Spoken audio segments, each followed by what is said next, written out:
নমস্কার, জয় মাতারা। আমি অ্যাস্ট্রো হিমাংশু ভাগ্যের দুয়ার থেকে আপনাদেরকে জানাই আন্তরিক শুভেচ্ছা, ভালোবাসা। আপনাদের অনেকের মনে প্রশ্ন জাগে যে আমি আর্টস নিয়ে পড়ব না সায়েন্স নিয়ে পড়ব না কমার্স নিয়ে পড়ব।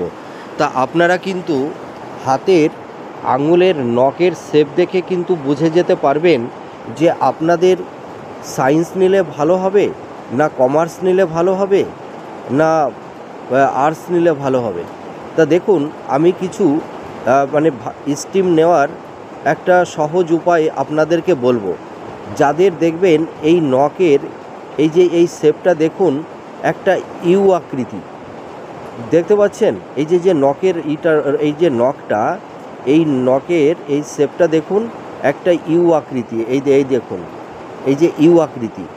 যাদের হাতের নেল অর্থাৎ নখ যদি ইউ আকৃতি থাকে, তাহলে আপনারা ভাববেন আপনাদের আর্টস নিয়ে পড়াশোনা করলে সবথেকে আপনারা সাফল্যতা অর্জন করতে পারবেন।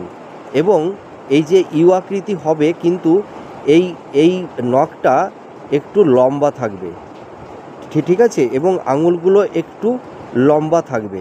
তাহলে কিন্তু আপনারা ভাববেন যে আপনাদের আর্টস নিয়ে পড়াশোনা করলে আপনারা লাইফে সবথেকে বেশি সাকসেস পাবেন। নমস্কার।